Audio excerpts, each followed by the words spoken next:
Bueno, como ahí entró Carola Guillot, que dice que está recién en el curso de ingreso, así que genial. Y está buenísimo que nos digan, porque, o sea, yo pensé, o sea, hay cosas que son más avanzadas, pero yo también pensé muy desde las definiciones y cosas como para que pueda abarcar un abanico más grande. Ahora vamos a tomar algunas definiciones tanto de libro como de puesta en libro, como de puesta en página. Así que si algo no entienden, pregunten o, bueno, ya iremos explicándolo. O sea, la idea de puesta en página, o sea, ahora lo digo brevemente, sería cómo se compone una página, digamos. O sea, son todos los criterios y decisiones que hacen que una página tenga una determinada forma, una página de un libro, ¿no? Ahora vamos a adentrarnos que, bueno, o sea, qué tipos de libros tenemos, qué es un libro, entonces eso se va a ir modificando y cada libro nos va a pedir distintas cosas, digamos. Pero básicamente la puesta en página es uno abre un libro y ve esa página y dice, bueno, ¿cómo está construida, cómo está compuesta esa página?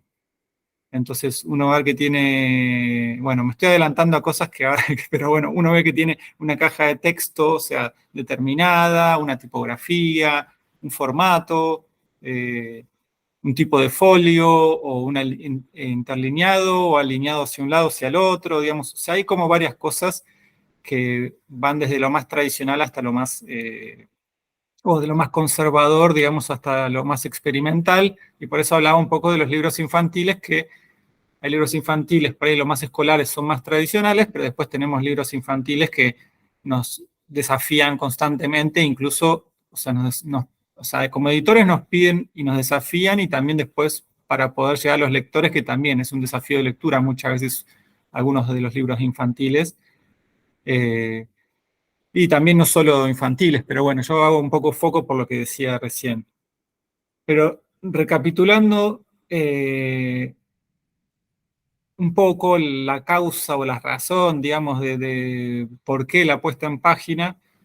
O sea, con Vale veníamos hablando de un tema como para integrar, y no solo que sea para los alumnos de la carrera y las alumnas de la carrera, sino para que también editoras y editores de afuera, y un poco eh, conversar sobre este tema, y que tiene una razón que para mí es como, y que es muy interesante, que es como si fuera la puesta en página, ahora se me ocurre como una especie de microchip, digamos. O sea, uno en la página puede deducir y ver un montón de decisiones que están en todo el proceso del libro y donde se involucra un montón de gente. Entonces, o sea, tomar una página es una radiografía, es una foto, un corte sincrónico, digamos, de todo el proceso integral de edición. Entonces, desde ese lugar me parecía como muy interesante.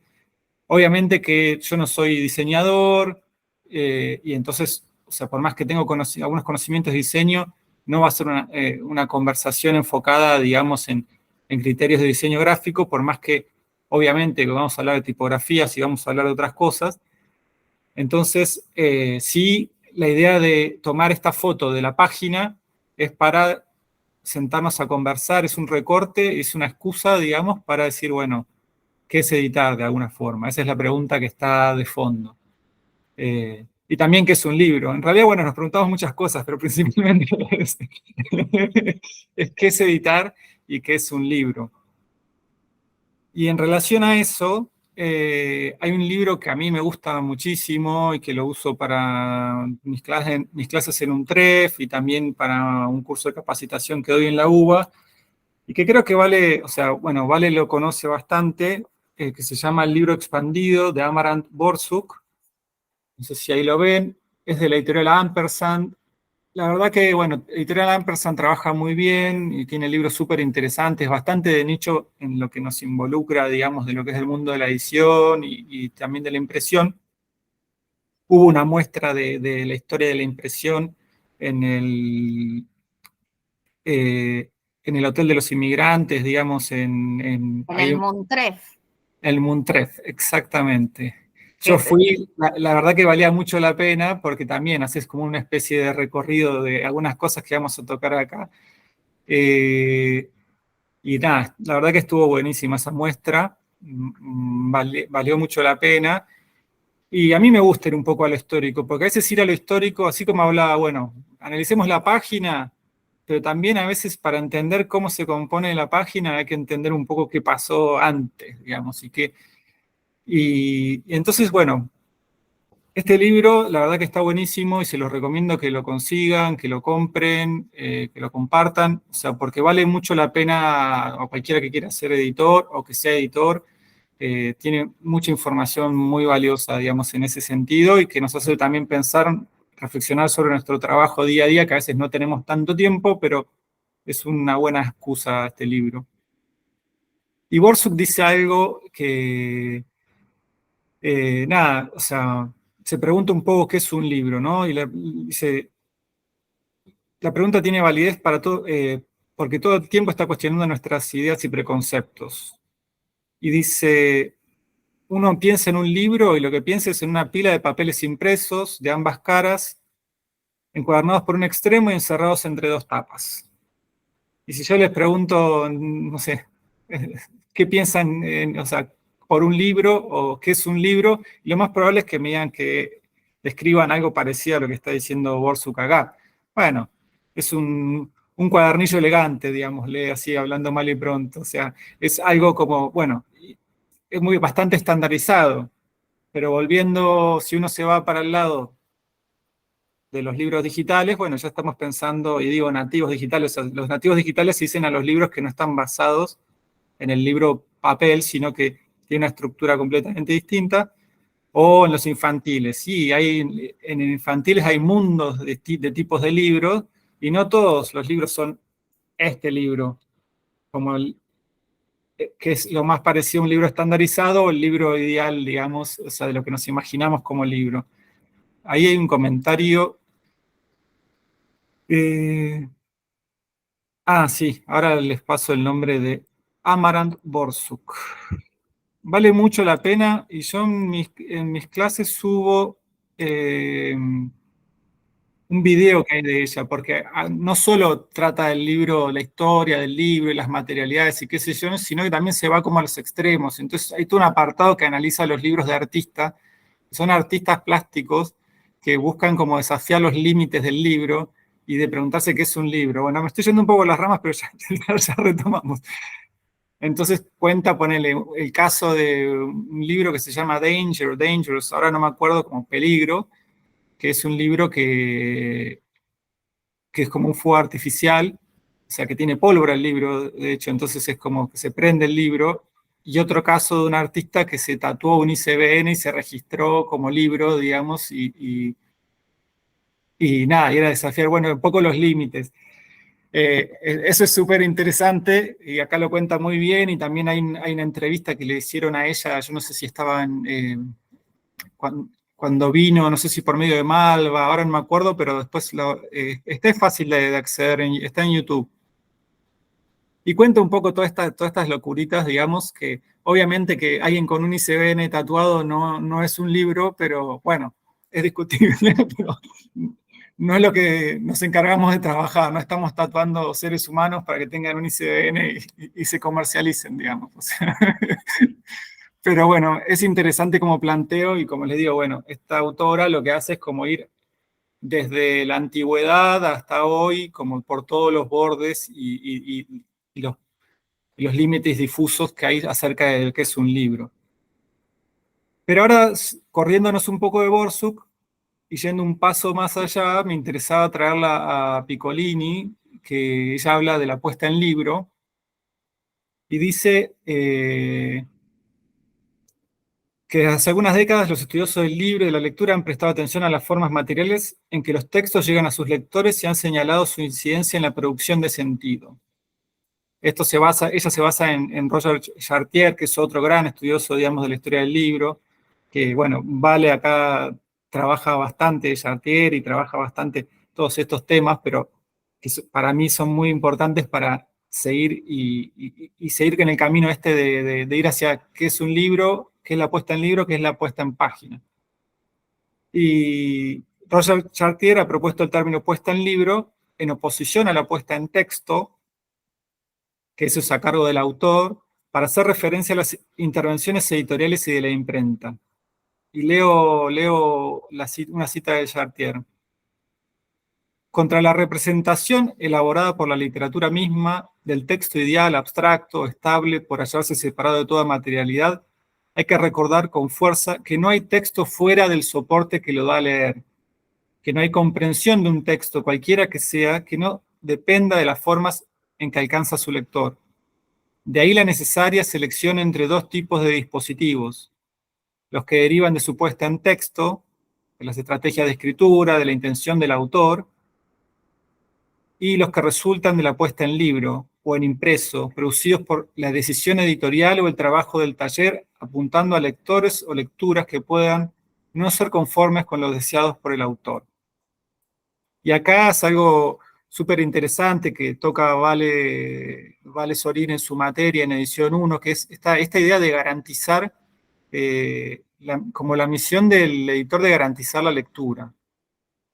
Y eso es súper importante porque no hay una decisión entre el texto y el soporte. O sea, uno puede hacer distintas ediciones, o sea, de un libro, digamos, pero siempre el soporte es algo fundamental y necesario en términos de sentido, en términos artísticos, en términos, obviamente que, no sé, uno lee Miss Dalloway de Virginia Woolf y el soporte es importante, pero porque es la materialidad que lo sustenta, digamos.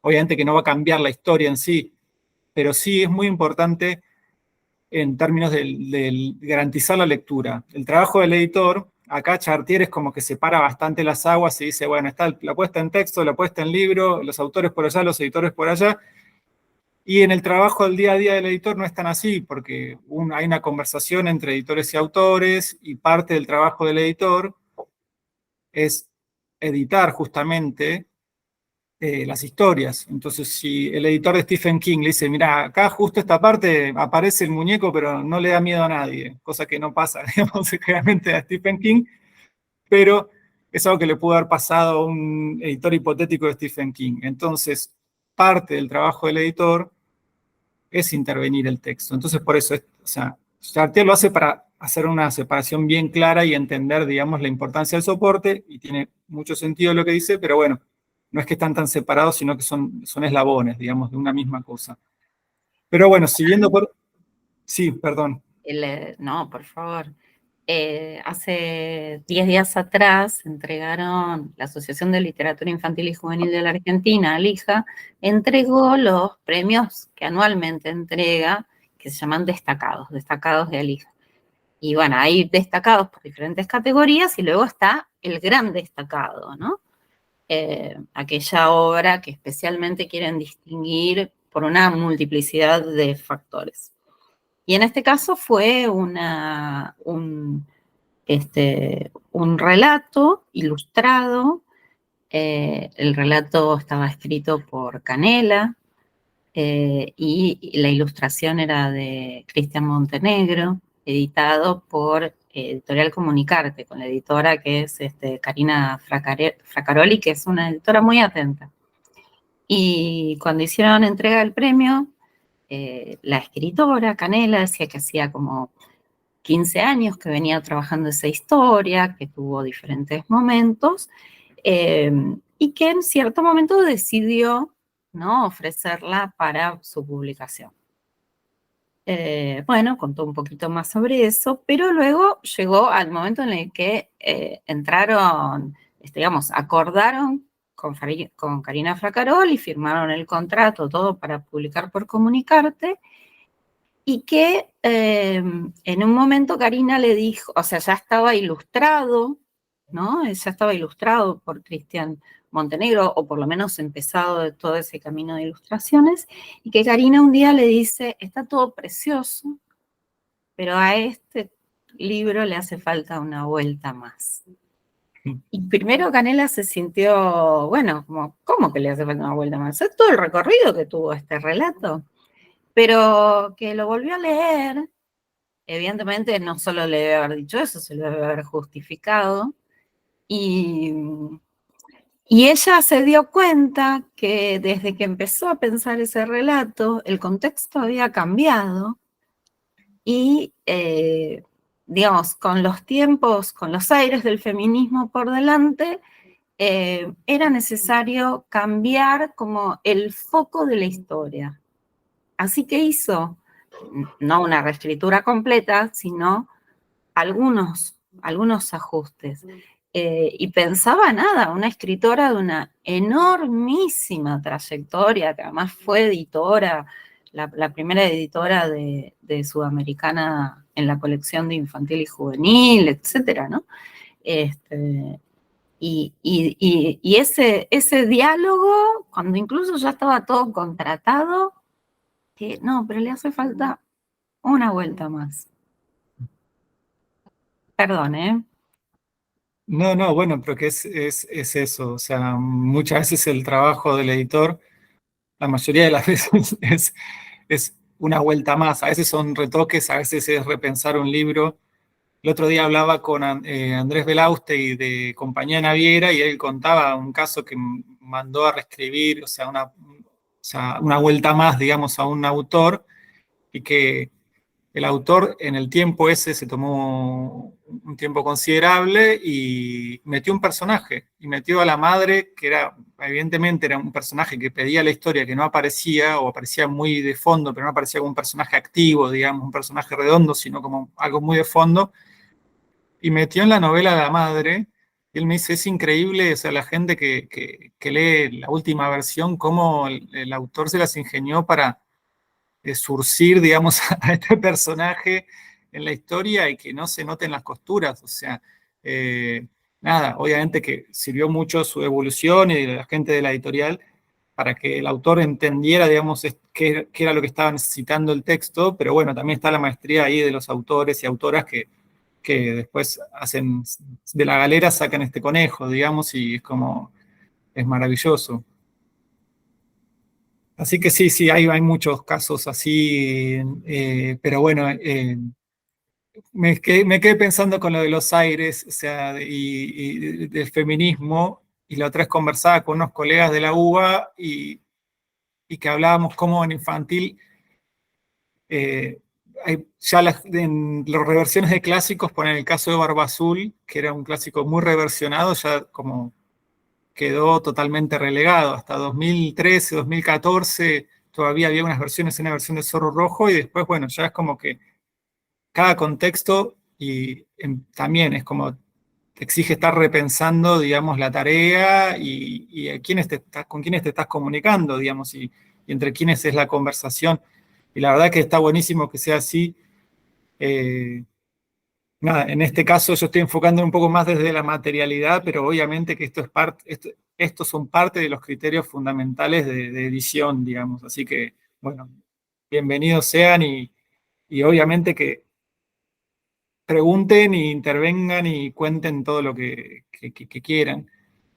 Así que voy a retomar un poquito sobre que estábamos llegando bueno, hablando de Canela y de los libros infantiles. A mí me gustaba un poco mencionar esta idea, bueno, Borsuk habla de esta idea que pensamos de que es un libro y después, bueno, hay un montón de tipos de libros, una diversidad de tipos de libros y de materiales. Entonces tenemos, ¿no?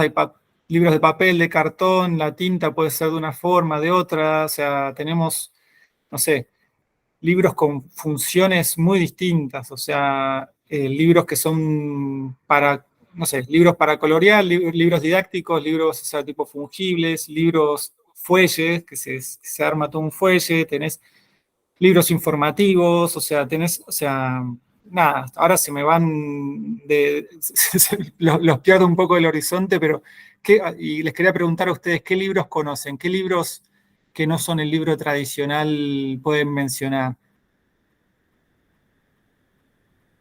Hay libros que son para bebés, que son para jugar en el agua, que son como inflados.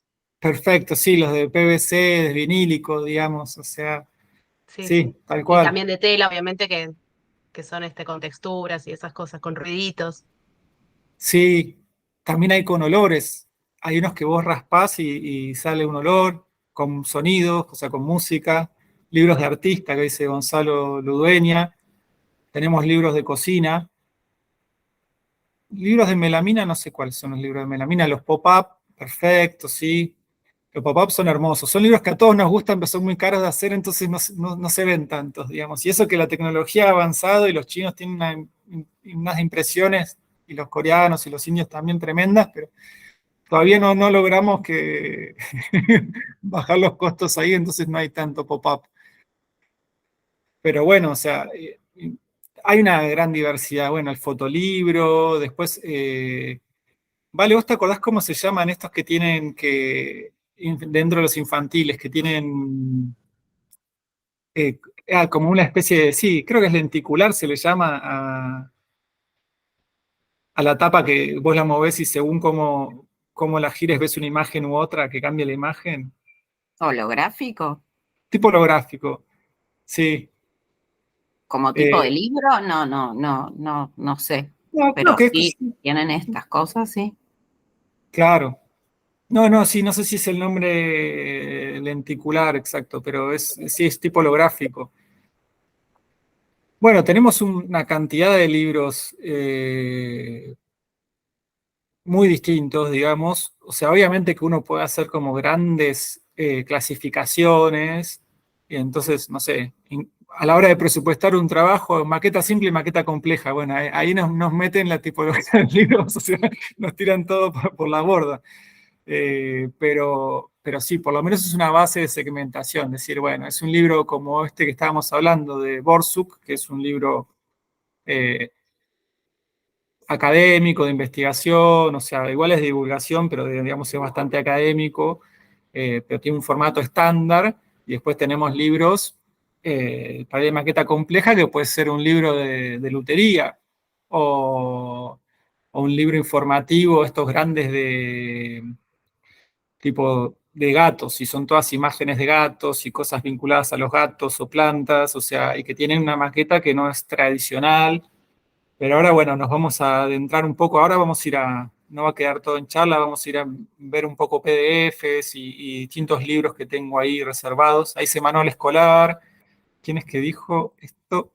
Silvia. Manual escolar también es una maqueta compleja. Sí, tengo un ejemplo de manual escolar para que vayamos viendo, porque además es un ejemplo particularmente interesante, porque a diferencia de algunos infantiles que son desafiantes a la hora de armar hacer la puesta en página, o en el caso de libros álbumes, la doble página. El libro manual de texto escolar es como, para mí, tiene el rigor absoluto, digamos, o sea, en términos de edición.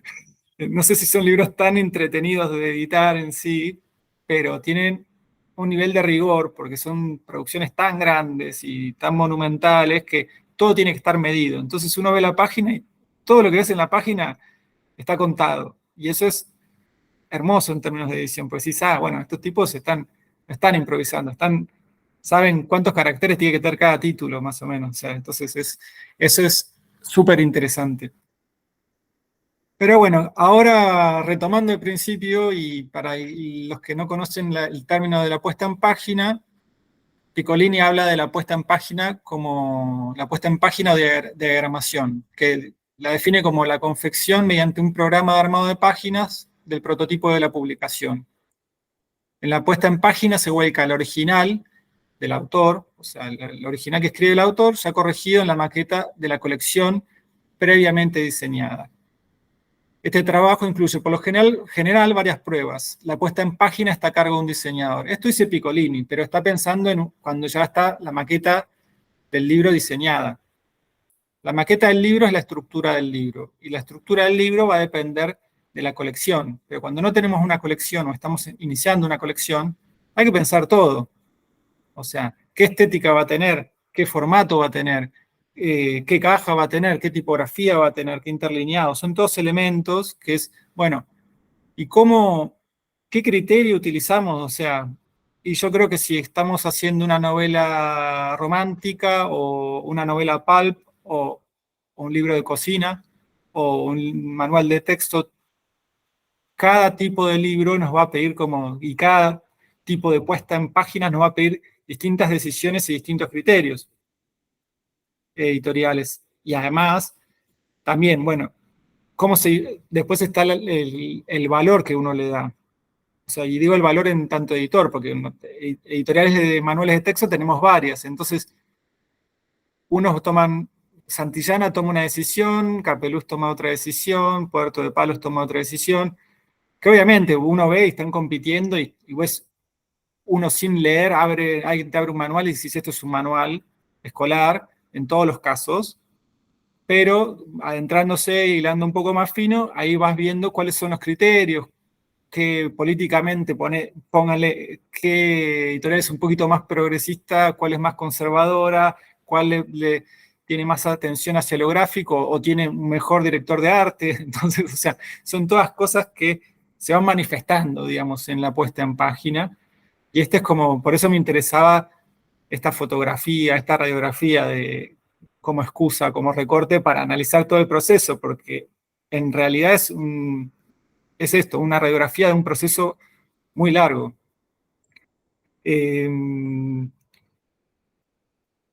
Yo tenía unas cosas para leer, pero prefiero pasar a los ejemplos de los libros y después a lo sumo leemos un poco de Borsuk y las ediciones aldinas y lo que pasa con la materialidad. Eh, Vamos a buscar un segundito. Les voy a compartir. Les voy a hacer preguntas en realidad.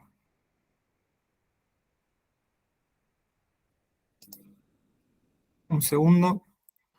Mientras te cuento que Silvia Saucedo preguntó, no estoy segura con qué énfasis leerlo, Sil, así que me corregís si me equivoco, pero dice, entre tantas cosas que entran en esas definiciones de puesta en página, ¿qué tipo de puesta en página tiene mercado, por ejemplo, en las compras estatales? ¿Qué tipo de puesta en página tiene mercado, por ejemplo, en el caso de los manuales, dentro de las escuelas religiosas, ¿no? También hay en eso, esas estructuras también son leídas por los diferentes públicos, ¿no?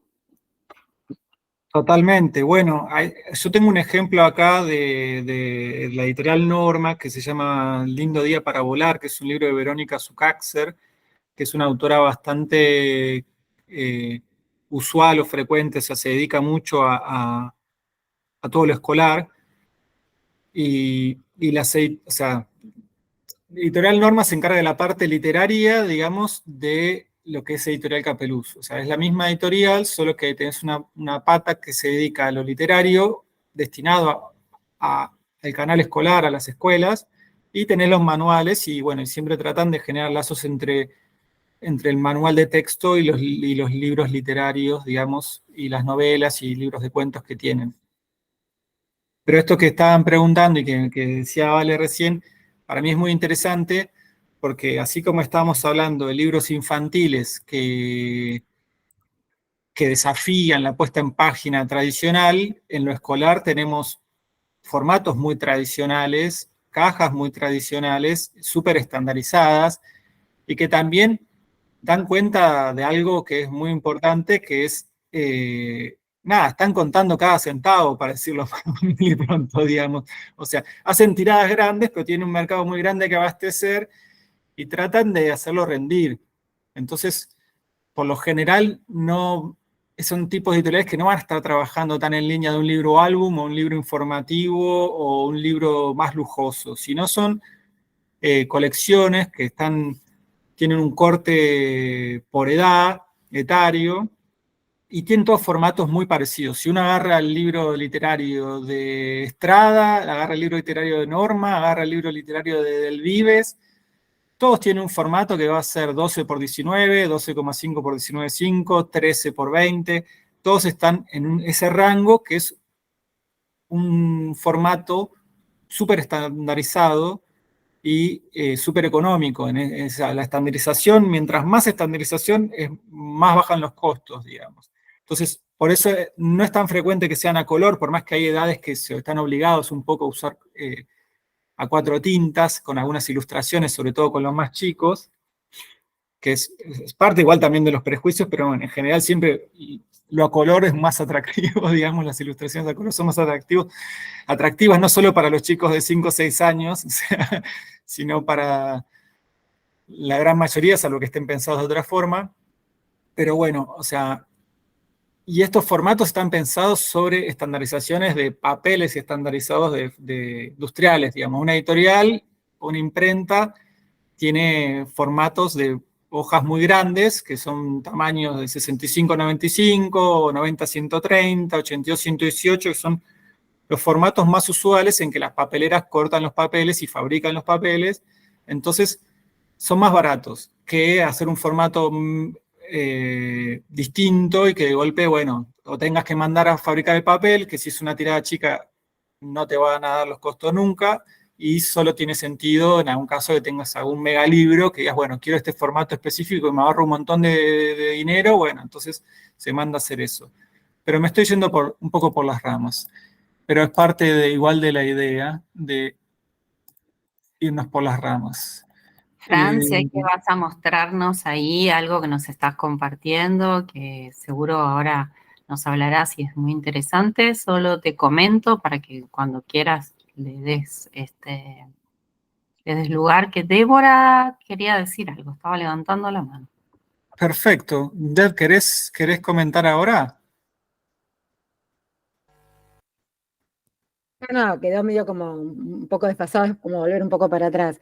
Pero hubo una época en que los libros escolares intentaban en la doble página imitar una pantalla de computadora porque se veía como competencia, digamos, para la atención de los chicos y chicas, digamos, el hecho de que tuviera como distintos recuadros, una lectura más fragmentada, más complejidad, digamos, con la intención de lograr su atención. Era simplemente esta intervención, pero era como un poco más atrás.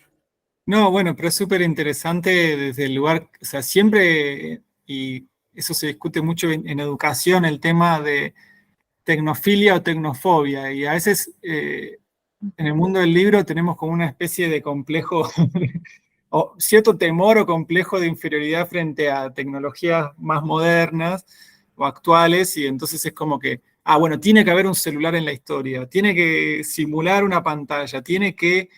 Y uno entiende que a veces esos temas son importantes porque son importantes por ahí para la sociedad, pero bueno, tratar de meterlos lo menos forzado posible, digamos, porque, o sea, tener o no tener un celular para los chicos cuando son muy chicos es una cuestión, y es una cuestión social, digamos. O sea, obviamente que tenemos casos y casos, y esto no aplica tan sencillo para todos, pero es muy común que sea un conflicto, y entonces es interesante tratar el tema de los celulares, pero eh, este ejemplo que trae Deb es, o sea, un ejemplo muy claro, digamos, y tenés otros en que, bueno, tiene que aparecer determinada cosa, tiene que aparecer, y a esas cosas así tan forzadas, para mí nunca terminan de Sí, resultar. en especial cuando son distractores, a lo mejor que no contribuyen, digamos, como, incluso como una situación de paratextos, que no contribuyen, digamos, a transmitir la información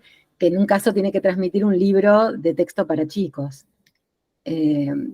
Sí, totalmente, totalmente. O sea, es cuando conceptualmente no está justificado esa decisión, digamos, sino que es, nada, sí, comparto. Acá les quería mostrar, bueno, un lindo día para volar, que es este libro, que como ven, tiene unas viñetas en blanco y negro. Este libro es de la colección Torre de Papel, que Norma estuvo rediseñando para ayornarla un poco, porque ya tuvo sus 20 años, un poquito, sí, 20 años tuvo de corrido, y las tipografías habían quedado un poco viejas, o sea, porque también, así como hay temas que están en agenda, hay cuestiones ideológicas que van cambiando, también las tipografías van, o sea, la estética tiene un trasfondo ideológico y por ahí no lo vemos tan claro, pero las tipografías van cambiando. Entonces decidieron hacer una actualización.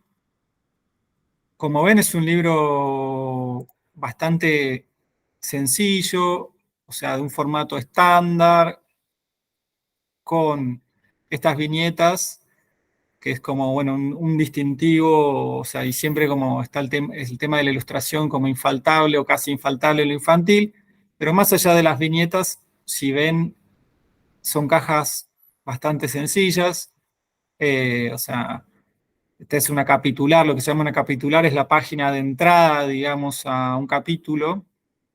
y la verdad que uno no ve demasiada complejidad, o sea, y en general todas las decisiones son más bien tradicionales, o sea, es una caja que sí se está buscando amabilidad en la lectura, porque por el tipo de tipografía elegida es una tipografía bastante amable a la lectura, y tiene un buen interlineado, y tiene buenos márgenes, o sea, no son enormes los márgenes, pero tiene márgenes, o sea, uno se encuentra a veces con ediciones en las que los márgenes son muy chicos, la tipografía es muy chica, no hay casi interlineado, el interletrado, que es la distancia entre una letra y la otra, digamos, entre un carácter y el otro, a veces demasiado apiñado, y eso también no ayuda para nada a la lectura. Bueno, acá tomaron una decisión que, más allá de que es un formato muy estandarizado, muy simple, muy básico, si quieren de alguna manera, sí tomaron como buenas decisiones a la hora de elegir la familia tipográfica, elegir la caja. Entonces, para mí eso tiene un valor, porque es, o sea, en términos como estamos hablando antes de costo, por ahí una editorial de texto no puede poner mucho dinero en la cantidad de libros que tienen de toda la parte literaria. O sea, están compitiendo y siempre la escuela pide libros más de texto que de imagen. Entonces, es como que Norma lo que hizo fue respetar, digamos, como el formato y el tipo de libro al que pertenece, sin irse en algo mucho más costoso, pero sí tomó una muy buena decisión, para mí, esta es mi opinión, pero bueno, después ahí escucho las suyas, el que quiera hablar, la que quiera hablar, en cuanto para mí es una muy buena decisión en la familia tipográfica elegida. O sea,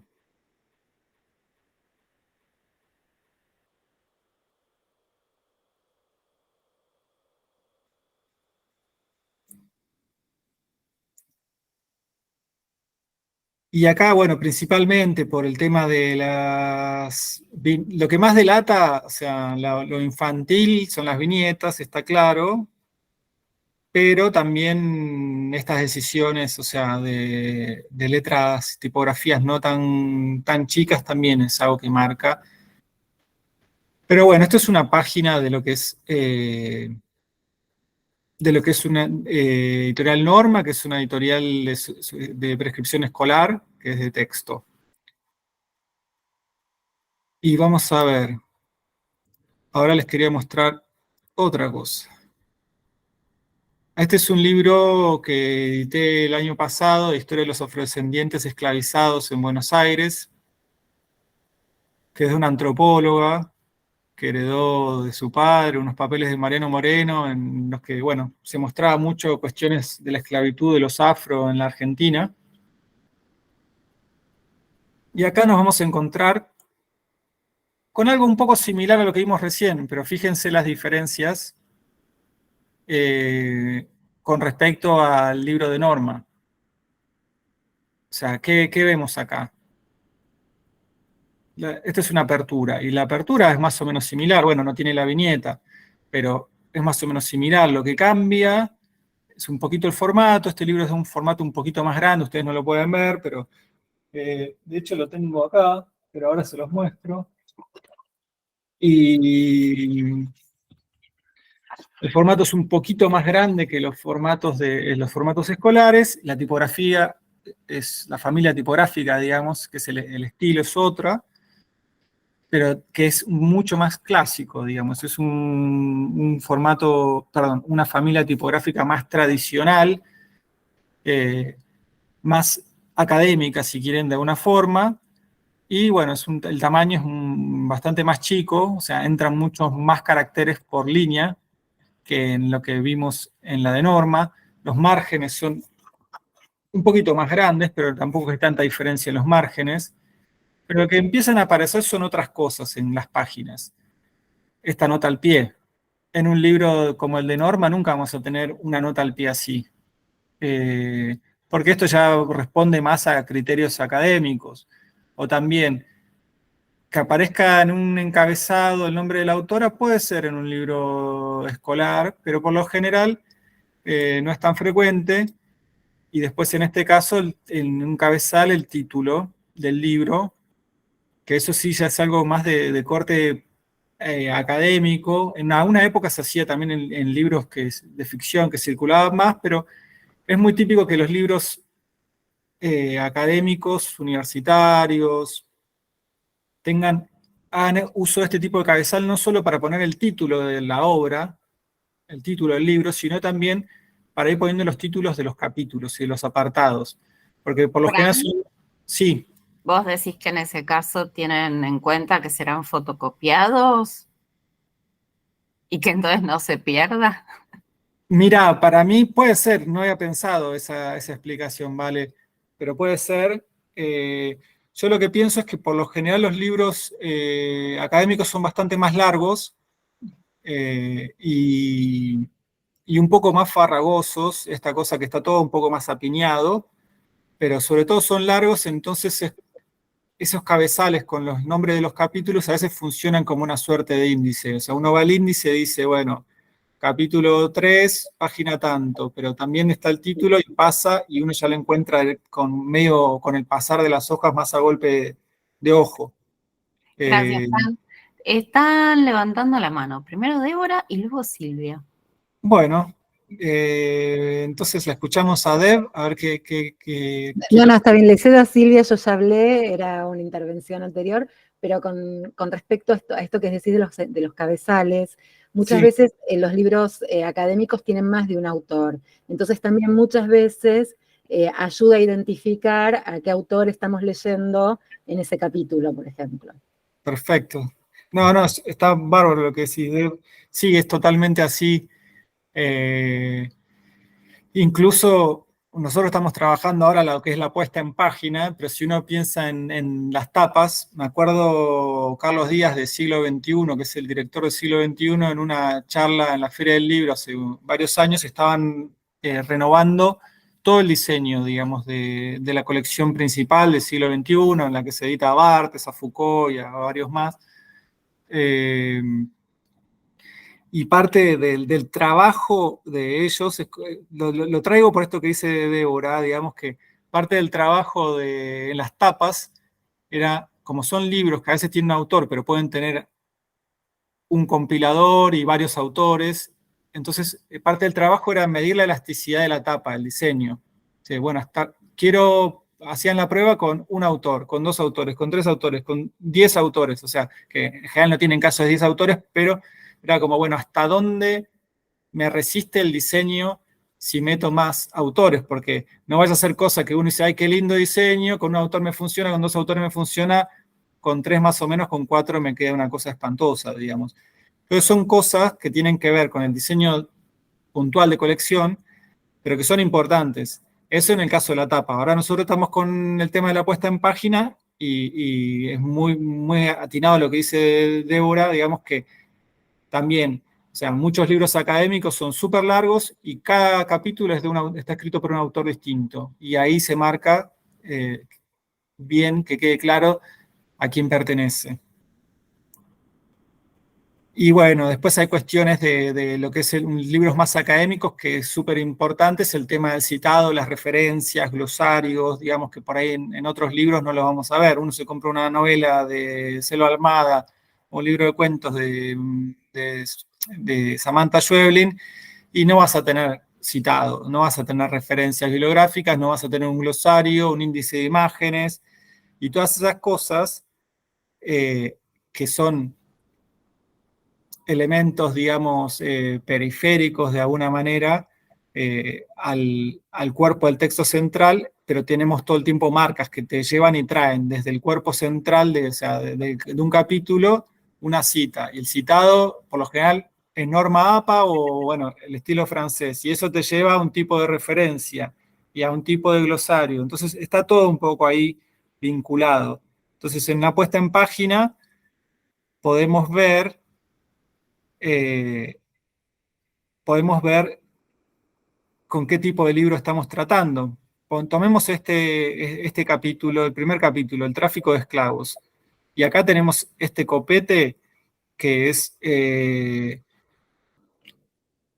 que es sobre los contenidos que hay en el capítulo, que es algo que se hace mucho en los libros académicos y no vamos a ver en otro tipo de libros. Entonces, a la hora de pensar un capítulo o una página de apertura de libros académicos, que no en todos, pero en muchos, se detalla qué contenidos hay. Fran, Sí. acordate que estaba Silvia y también levantó la mano Gonzalo. Ay, perdón, Silvia, sí. Sí, gracias, perdón. Hola a todos, hola Francisco, muy interesante lo que traes y yo me estaba yendo un poquito más para atrás porque cuando presentaste el texto de Verónica Zucácer, Lindo Día para Volar, que es un libro de literatura infantil y juvenil, recuerdo que su primera edición fue en Editorial SM, porque yo trabajé ahí, Sí. y conocí a Verónica justo cuando sacaron ese libro, súper divertido, lo recomiendo mucho, para juvenil, adulto, para todo público, hermoso. Y pensando en la puesta en página de la selección de la tipografía, los márgenes, todo esto que vas contando, también siempre pensando desde nosotros editores hacia qué público estamos hablando, porque también recuerdo, y hemos visto en otras clases, la selección de los tamaños, del interlineado, de los márgenes, siempre también en función de quién es nuestro destinatario. Entonces vamos a encontrar que esa tipografía muy amable y que es muy accesible, incluso en términos de accesibilidad, de inclusión hoy, de esta nueva reedición de norma, difiere de esto que estás mostrando ahora porque el público esencialmente es distinto. Estamos hablándole, estamos contándole otro contenido a otro público.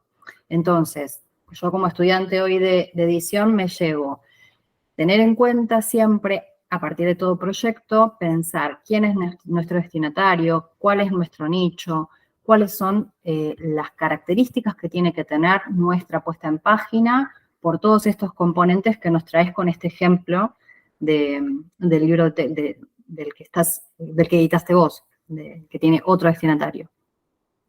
Sí, Silvia, perfecto todo lo que estás diciendo y de hecho te adelantás en algunas cosas a... Perdón. No, o sea, me encanta, quiero que participen y la verdad que no me interesa hacer algo que sea súper expositivo, por más que me está saliendo un poco así, me encanta que participen y que sea intercambio, porque es donde es más rico. Me traes, mira, Silvia, comentaste esto y me vino perfecto para salir un poco de los libros y ir a hacer este comentario, digamos. Es algo que trabajo mucho también bueno, Vale sabe porque siempre hablamos, digamos, o sea, en la capacitación que doy de de edición de libros infantiles en la UBA, siempre hacemos mucho hincapié en esta idea de qué es editar, y editar es hacer disponible un contenido determinado en un soporte determinado para un público determinado. O sea, es esta idea del qué, el cómo y el para quién, que esto es básicamente lo que está mencionando Silvia recién. Pero esto es fundamental. Esto es como siempre es el chip que tenemos que tener. Para mí hay una cuarta cosa, que es el qué, el cómo y el para quién, y también es desde dónde editamos, que sería como el otro elemento más, porque el qué, cómo y para quién tiene mucho que ver con el destinatario, y eso sobre todo en libros infantiles es como súper importante. O sea, incluso el para quién en el libro infantil, obviamente que en cualquier libro dice, bueno, ¿cómo no vas a dejar de prestar atención al para quién? Pero en el libro infantil, que es un bicho tan raro y tan complejo, con tantos tipos de libros y tanta variedad de destinatarios, digamos, o sea, porque son las infancias y un chico puede agarrar, o sea, leer una novela y puede usar un libro fungible, o sea, hay como un montón de destinatarios en ese sentido. Me parece que es donde hay que hacer hincapié en el caso de libros infantiles sobre todo. Bueno, ¿y para quién? O sea, ¿en quién estoy pensando a la hora de editar? El cómo tiene que ver con el soporte y ahí sí estamos un poco más vinculados desde dónde estoy editando. Cuando hago hincapié en desde dónde estoy editando es, por ejemplo, bueno, no sé, yo trabajo principalmente como editor freelance, pero he trabajado muchos años in-house y nada, y uno tiene que entender, digamos, para quién está editando. O sea, a mí si yo trabajo, me ha pasado, o sea, cuento experiencias personales, digamos, no hay problema. O sea, no sé, yo trabajé a unos años en Ediciones Urano, que tenía toda una línea infantil que era más literaria, pero de otras cosas, o sea, también de todo tipo de libros, algunos más de supermercado, qué sé yo. Y nada, y yo en su momento moría por editar libros álbumes, Vale lo sabe muy bien, y edité algunos libros álbumes que les fue muy bien y que fueron libros muy bonitos y que, o sea, que nada, que fue una, si quieren, una edición exitosa, pero también otros que no tanto y otros libros, no necesariamente libros álbumes, que me di cuenta que por ahí el que estaba desubicado no era la editorial, sino era yo, digamos, o sea, y eso es importante, digamos, porque a veces es, uy, no, yo quiero ir para este lado y, viste, y tengo a todos en contra. No, tenés a todos en contra porque se dedican a hacer este libro y vos querés hacer el otro. Y digamos, y estos tipos saben vender este libro, o sea, saben vender sobre todo este tipo de libro y no el otro. Y eso a los golpes y con los años lo fui aprendiendo y entonces es, bueno, con tal editorial, no sé, con pequeño editor, me va a permitir editar determinado libro. Bueno, La Bohemia había sacado unos libros hermosos, o sea, bilingües, o sea, de distintas culturas, y que no toda editorial puede ser marco para eso y puede saber vender bien eso y entender eso. Entonces, hay que saber dónde uno tiene los pies. Para mí eso es como algo súper importante, que eso no significa que no nos sigamos equivocando, nos vamos a equivocar siempre, ¿no?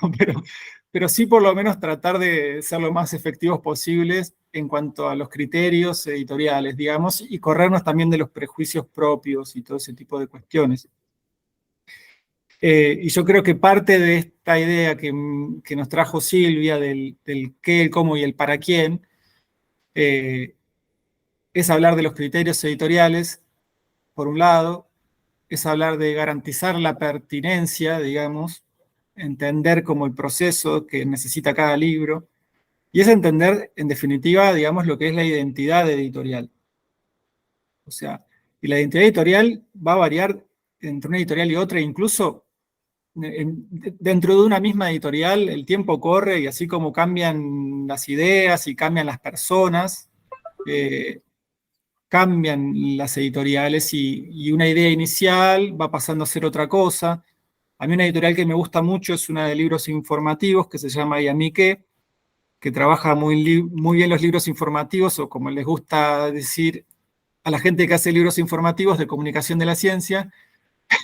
Para mí siguen siendo libros informativos, pero ellos empezaron con una idea, o sea, fue post-2001, una situación bastante crítica y todo, y encontraron en alguna feria por dónde querían ir. Era una idea que ellos ya tenían y de golpe encontraron, bueno, voy a contratar estos libros que son los primeros de asquerosología, digamos, que son uno de los primeros que sacaron, y encontraron por dónde querían ir. Y después, no es que siempre se dedicaron a comprar,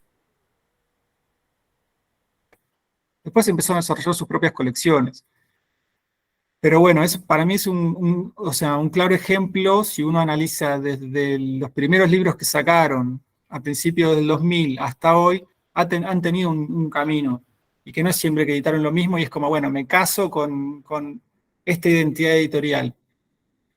Uno tiene una idea y también está sujeto a contextos, y los contextos van cambiando, entonces, o sea, esta identidad, lo mejor es que sea dinámica, porque obviamente que puedes hacer mejores cosas o peores de las que las hacías ayer, digamos. Entonces, sí me parece importante, o sea, no por esto caer en un relativismo, pero sí entender, digamos, o sea, hacia dónde uno quiere ir y no cerrarse, digamos, porque si no uno arma una colección perfectita, pero después no se puede mover de ahí, y de golpe te cae un autor, te dice, mira, tengo este libro maravilloso, pero no me entra en la colección, tengo este libro maravilloso, pero no me entra en la colección, y de golpe es una colección maravillosa en la que no entran un montón de libros, y tenés un montón de libros fuera de colección porque seguramente los hayas querido editar, digamos.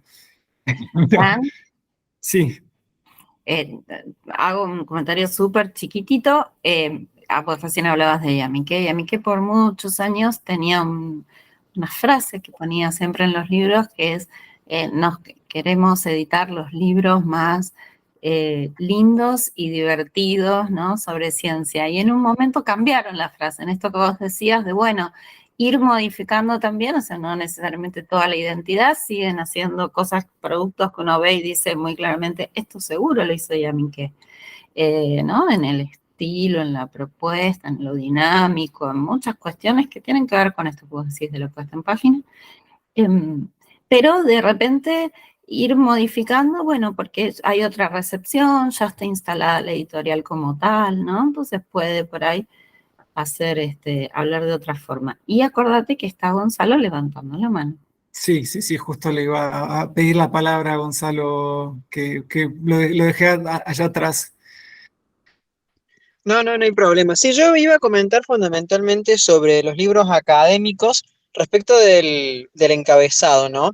Y yo Sí, creo que sí, es parte por la fotocopia y que es parte también por la forma de lectura fragmentada que tenemos hoy en día, Total. de no abordar un texto académico. De hecho, lo más común es nunca leer un texto académico de forma completa, sino ir directamente a un capítulo en particular para obtener la información que nosotros queremos. Entonces creo que eso también ayuda mucho a poder identificar, y también otra cosa que noto respecto de los libros académicos, que aparece también en libros, digamos, de literatura infantil, también con el mismo propósito, obviamente, que es la presencia de títulos en los capítulos.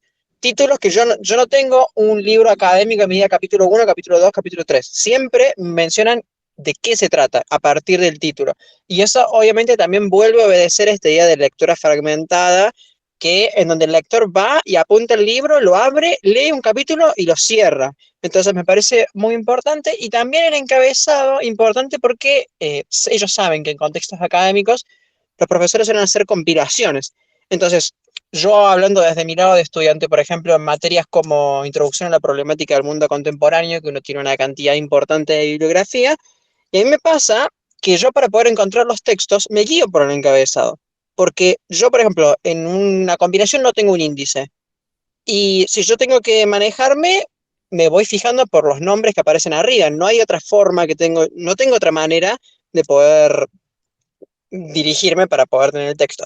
Y también comentar sobre la idea de los copetes en los libros académicos, bueno, de esta idea del resumen también, obviamente, que obedece a la lectura fragmentaria, y la razón por la cual no aparece en los textos literarios, por ejemplo, que vendría a ser un spoiler de lo que va a pasar, obviamente. De hecho, antes creo yo que se hacía más. Por ejemplo, Muy brillante, y ya te... claro, recuerdo, por ejemplo, haber leído una edición del Quijote en donde te contaba al principio qué es lo que iba a pasar. Y yo abría eso y decía, pero ¿por qué me contás lo que va a pasar si lo quiero descubrir yo?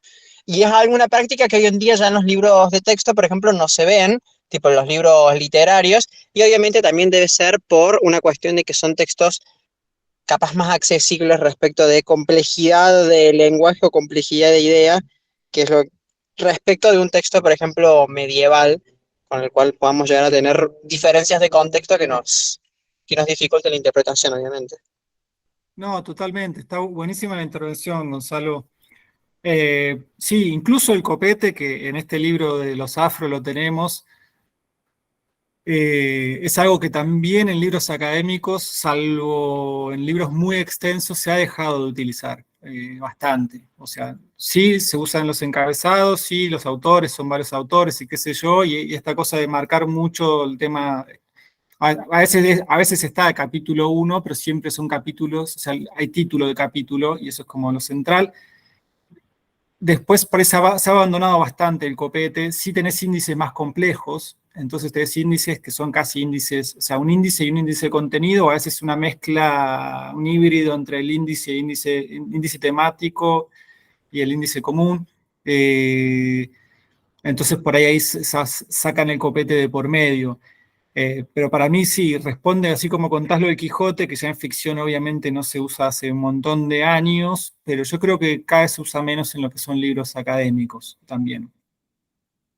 También, también.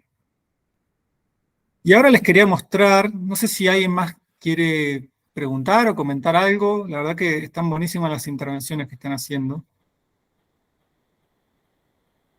Si no, paso a mostrar otro libro.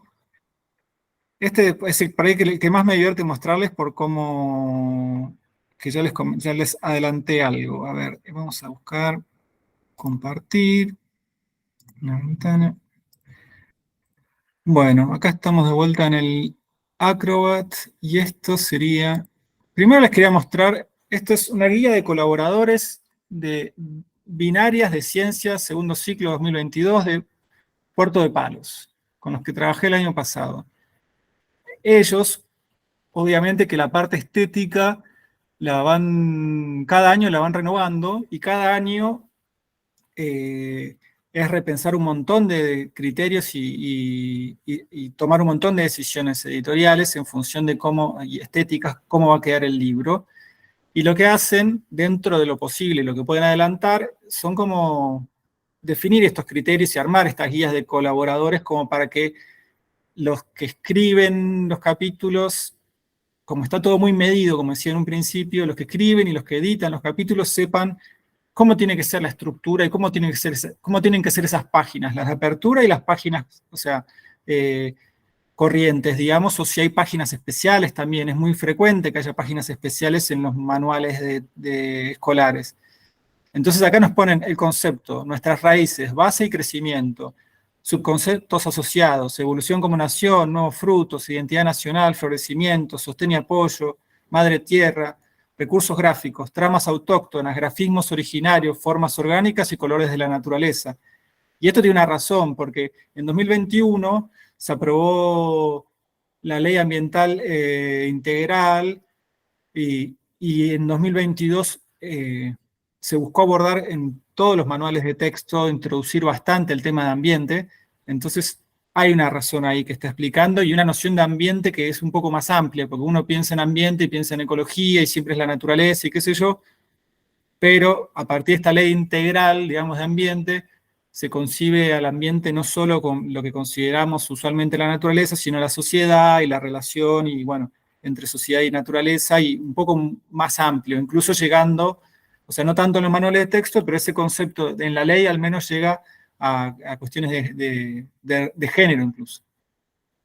Pero bueno, acá tenemos la maqueta, lo que programaron acá, todas las texteras tienen directoras de arte, y entonces piensan cómo es la entrada al capítulo. Y entonces acá tenemos grande el número de capítulo, un título, arriba hay un bloque, las sociedades a través del tiempo. ¿Lo ven bien o agrando? Te indica a qué bloque pertenece, el nombre de capítulo, y después es una imagen.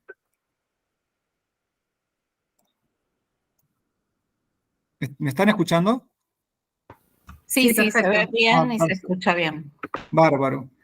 No, bueno, acá o sea, lo que armaron es para las aperturas, dos imágenes, que pueden ser fotos, también pueden ser ilustraciones, pinturas, con dos preguntas y, y una actividad que responde a estas imágenes, digamos. Es una especie de actividad preliminar sin tener demasiada información, como más deductiva a partir de la pregunta y de la foto. Pero bueno, acá como ven, está todo pensado de antemano, dos imágenes disparadoras de sentido horizontal. Entonces ellos tienen un banco propio de imágenes que te dan acceso y vos tenés que elegir la foto y pensar la actividad y pensar, o sea, una foto que tenga que ver con el capítulo, pensar la pregunta y pensar la actividad y que sea una foto en ese formato, que también muchas veces cuando son libros de historia, ponele, es mucho más difícil a veces conseguir imágenes y que te adecue y te calce perfecto un formato tan apaisado. Pero bueno, preguntas 1 y 2 fijas, preguntas disparadoras, cantidad de caracteres óptimos con espacios, 40 a 50, 2 líneas, caracteres máximos con espacios, 75, 3 líneas. ¿Ven lo que le digo? Que está todo medido. Y acá después de eso hay una línea de tiempo que también tiene distintos criterios, o sea, fijos con plaquetas de tips para el estudio. Y esta sería una página de contenido que también tenemos subtítulos, tenemos estas definiciones, digamos, o sea, que son como pequeños glosarios internos, entonces hay palabras que para ahí los chicos no reconocen, como puede ser ancestral. Estos piensen que es para chicos de 10 o 11 años. Y entonces te las definen ahí mismo en la página y además actividades para reforzar eso. Conversen en grupos, ¿qué significa territorio ancestral? Como ven, está todo como muy vinculado. A mí lo que me interesa es que cómo piensan estas páginas. La teoría no está separada de las consignas de trabajo. Bloques de actividades debidamente codificados, cromáticamente y enmarcados. Actividades de herramientas para aprender, con icono al principio y subrayado el recurso resaltado es el nombre del estilo de carácter. Bloques de actividades debidamente codificados, cromáticamente y enmarcados. Están pensando como en todas las posibilidades que se le están enfrentando, que se les puede llegar a aparecer, digamos. Bueno, y las páginas gráficas, que son unas páginas especiales, que también ponen hay criterios. No enfrentar dos tipos de páginas gráficas en la misma doble, genera mucho caos visual. Estos se están adelantando. O sea, probaron y dicen, no, por ahí quedaba bien, pero como diseñaron así esto, bueno, no queremos dos enfrentadas porque genera mucho caos. Y la verdad que es súper interesante y para mí es una experiencia muy rica, por lo menos participar en alguna oportunidad de un manual de texto porque se aprende un montón, digamos, en esto. Y ahora van a ver también como el trasfondo. En mi experiencia de laburo, a mí me contrataron como contribuidor y editor. Ellos hacen eso, o sea, en realidad sería contribuidor y coordinador editorial porque tenés editores internos que te van corrigiendo lo que vos escribís. Pero ahora les voy a mostrar otra cosa. A ver si se ve bien. ¿Esto lo están viendo, lo de Word? Sí, es el PDF de guía para la colaboración. No, pero después del PDF de la guía para la colaboración, quería mostrarles...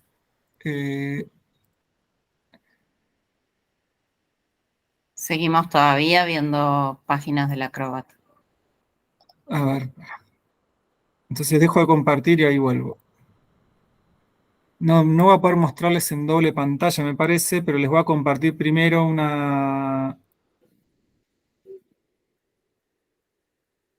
el archivo Word. ¿Sabes lo que estaba pensando? Mientras tanto, así como los manuales escolares tienen esta complejidad, me ha pasado de ver diferentes libros informativos y con diferentes grados de complejidad de intervenciones, ¿no? Incluso llegando a veces al punto de esta sensación que vos decías de caos, ¿no? De por dónde le entro, por dónde, como lectora, ¿no? ¿Por dónde le entro a esto? Tal vez hay tanta fragmentación, hay tantos convites, tantas invitaciones, que por ahí a veces hasta resulta mucho, ¿no?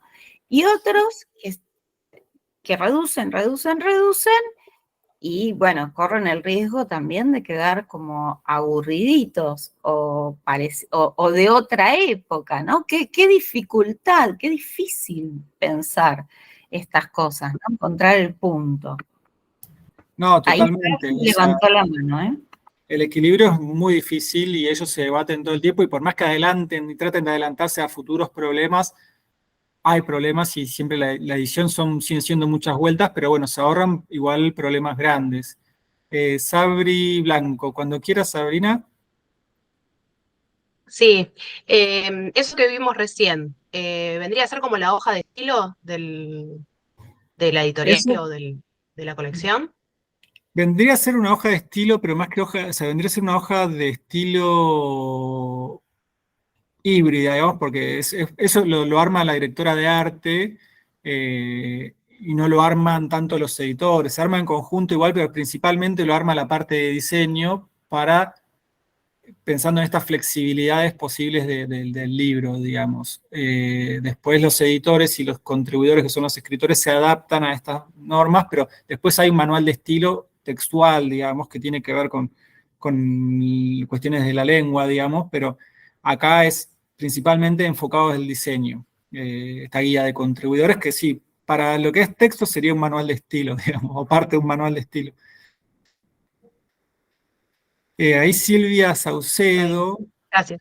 Ay, perdón, Sabri, no sé si querías comentar algo más. Creo que... ahí Silvia nos está comentando y dice, es un capítulo, lo que mostré en realidad es una guía de contribuidores, o sea, es la guía para tener las medidas, digamos, para componer un capítulo. Ahora les voy a mostrar un capítulo en Word para que vean como todas las indicaciones y después les voy a mostrar ese mismo capítulo en PDF. Es el capítulo 5. Acá tenemos capítulo 5, como ven,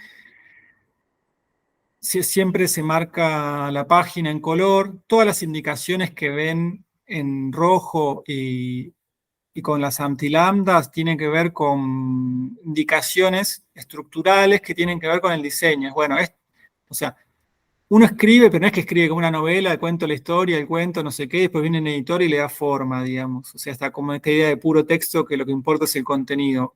Cuando te toca escribir para una textera, acá te piden todas estas cuestiones. Entonces es, bueno, pensá la página, hablando de puesta en página, tenés que pensar la página.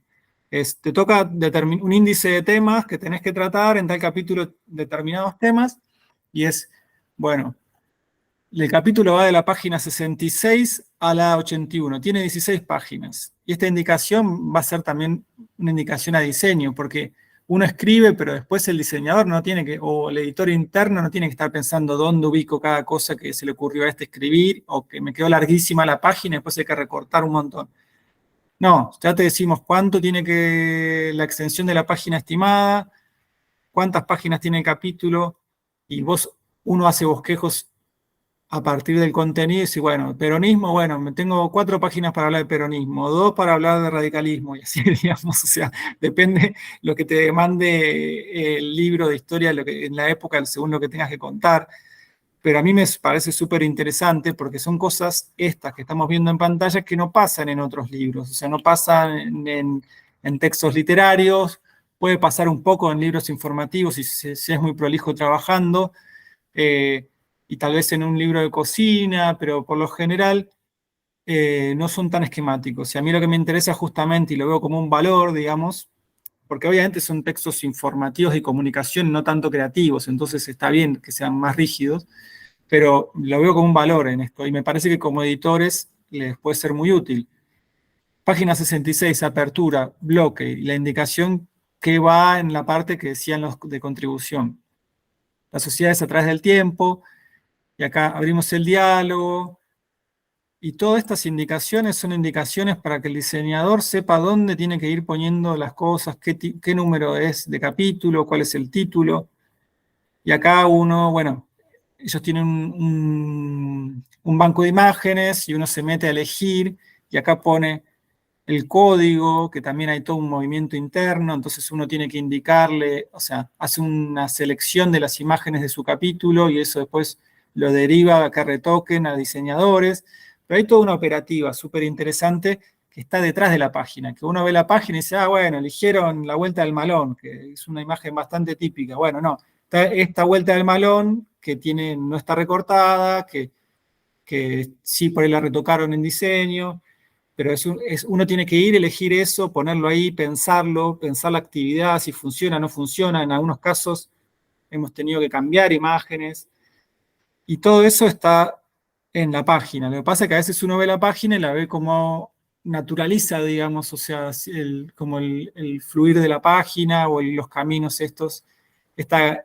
garantías, estas guías que nos toca como editores, a veces uno las normaliza o las naturaliza, y es muy interesante ver lo que vienen pensando y armando mucho tiempo antes de que se esté escribiendo el capítulo, digamos. O sea,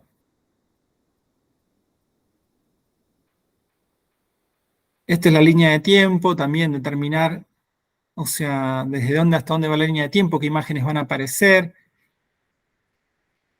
Y esto que dice Vale, que bueno, también a veces se generan, esto está así en control de cambios porque esto son correcciones de la correctora, eh, que también a veces tenés que achicar, tenés que recortar, a veces no te da tenés que sacar un par de palabras y tenés que buscar la manera de que no quede achado, sino que quede bien y con sentido. Eh, pero bueno, y a veces se generan esos colapsos caóticos que decía Vale, Entonces, entre el tip y la actividad y las imágenes y el subtítulo y el título y no sé qué, bueno, a veces se generan esos colapsos, más allá de toda la prevención que se tomaron estas personas. Y entonces ahí, bueno, hay devoluciones de los editores, se recorta, se revisa, se saca una imagen, se agrega una más chica, pasan esas cuestiones. O sea, hay un trabajo, no es que por tener la guía esa de estilo, la guía de colaboradores, uno ya resuelve todo, sino que se va a encontrar, digamos, con temas y cuestiones editoriales a resolver, pero la verdad que ayuda mucho y me parecía muy interesante mostrarles el esqueleto, porque esto sería el esqueleto de la puesta en página. Muy valioso ese proceso. Gracias, Fran. De nada, vale. No, sí, a mí me parece que es como un mejor ejemplo imposible para la idea de puesta en página, porque es como súper estructurado, es súper detallista y es como, la pregunta inicial no puede tener más de 50 caracteres, ¿viste? Es como, y a veces te permitían irte un poco más, pero ponerle era 50 caracteres que no pase de 3 líneas. Si se le generaban 3 líneas, ya te hacían líos, no, tenés que repensar la pregunta. Ahí está Vero. Vero, cuando quieras. Quería preguntarte, me pareció espectacular.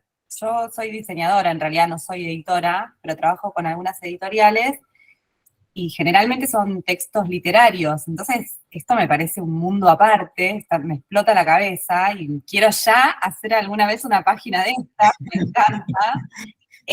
Pero ¿cómo manejás el tema de la información? ¿Ellos te dan una bibliografía que está como permitida, de donde vos tenés que tomar la información para armar ese texto?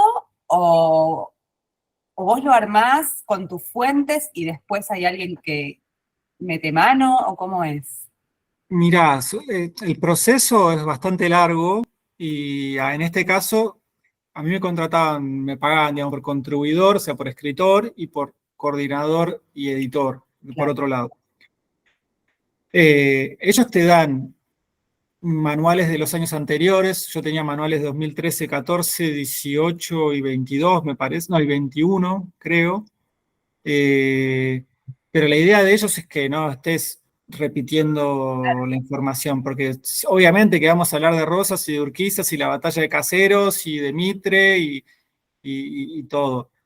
Pero, o sea, buscan que le pongas tu impronta. Yo muchas veces metí cosas, o sea, obviamente que tampoco tenés tanto espacio, eso es lo difícil, porque yo, no sé, me había enamorado con el tema de la Constitución del 53 que se escribió arriba de la fábrica de alfajores Merengo en Santa Fe, y que por eso dicen que el alfajor santafesino es alfajor nacional. Hice toda una actividad y después no me entraba por ningún lado y me creé una preguntita así, estuve un montón de tiempo investigando algo Que no van.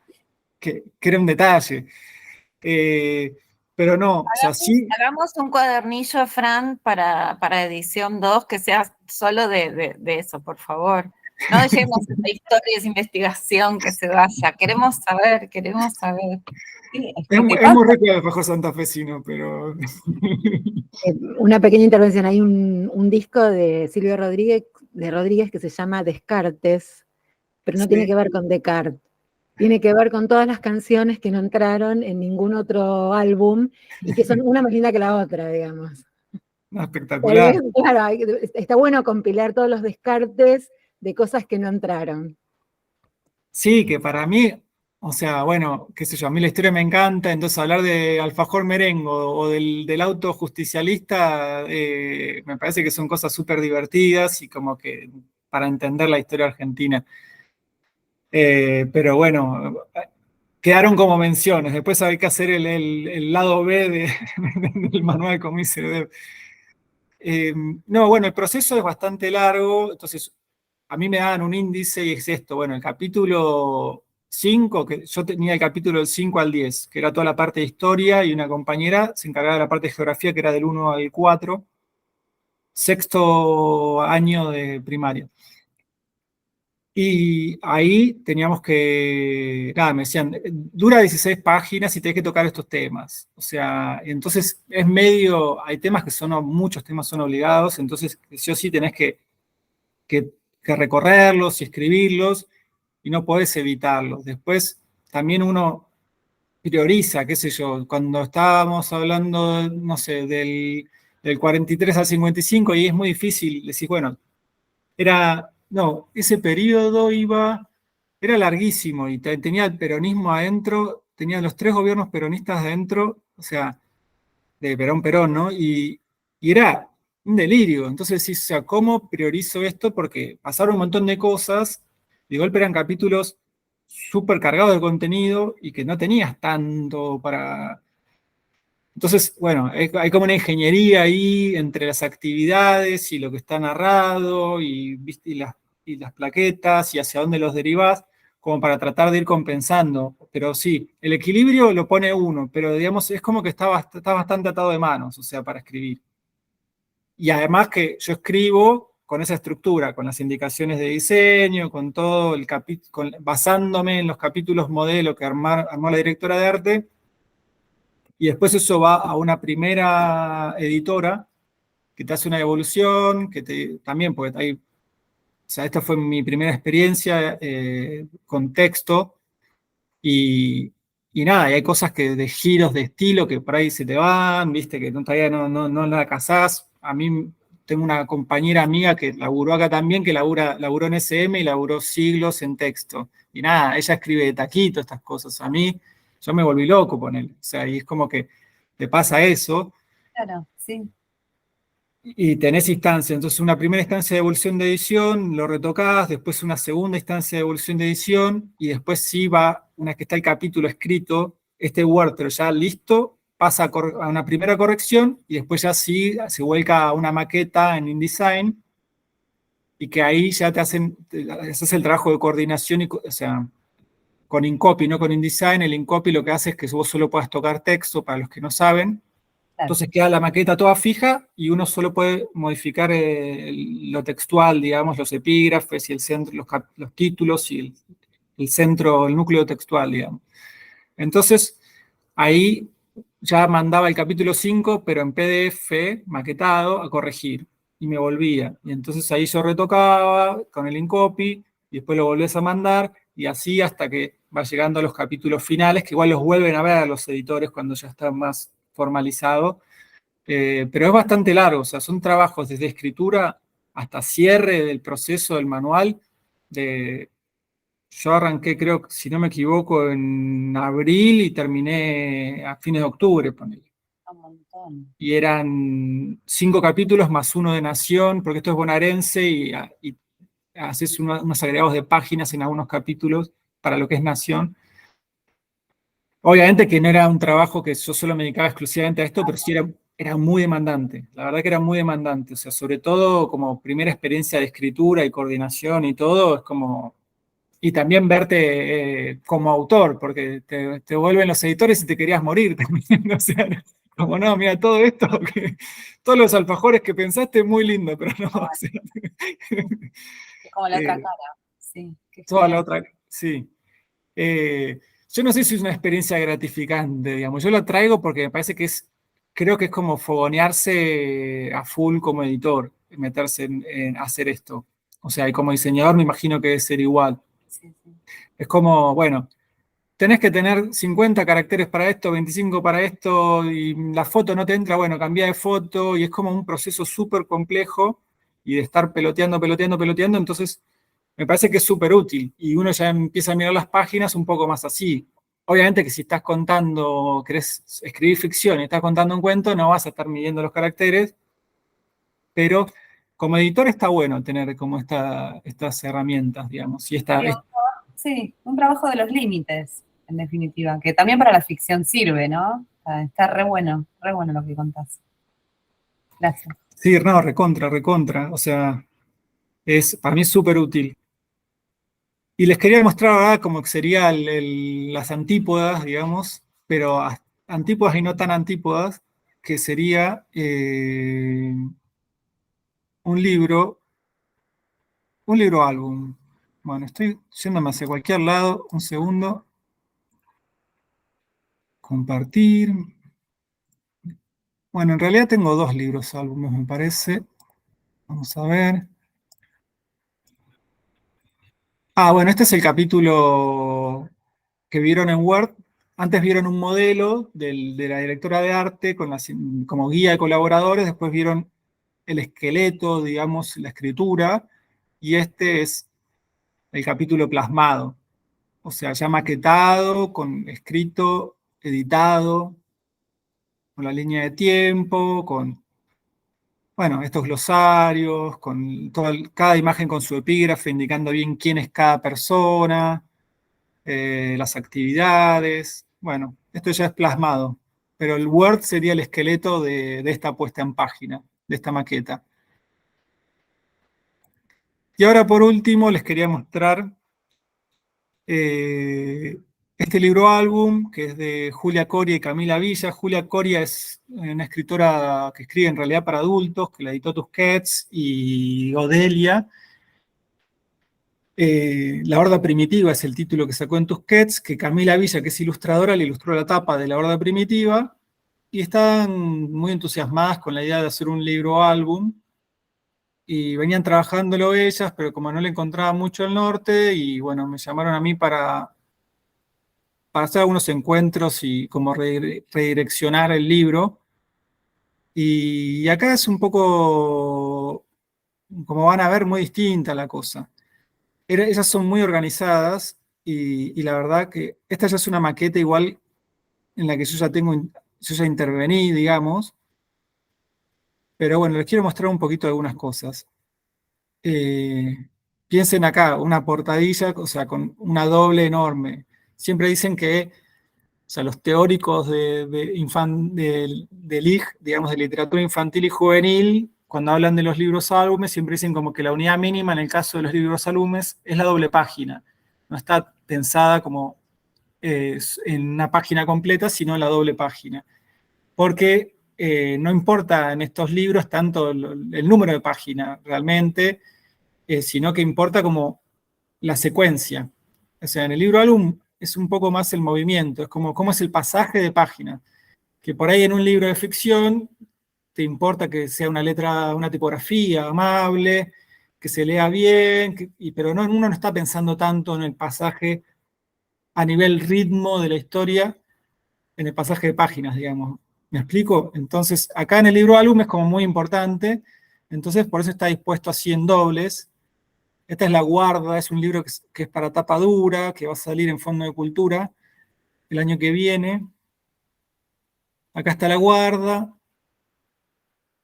acá una portadilla, y después fíjense, bueno, el texto está dispuesto como en versos, aunque sea verso libre, como poemas, y acá hay páginas, pero las páginas son puestas como indicativo, digamos, porque las páginas no van a quedar, no importa el número de páginas. O sea, son libros que tienen 32, 40 páginas, y no importa, porque uno no necesita ir a la página 31, digamos. Uno lo recorre, va, vuelve, son libros de muchas recorridas, libros cortos.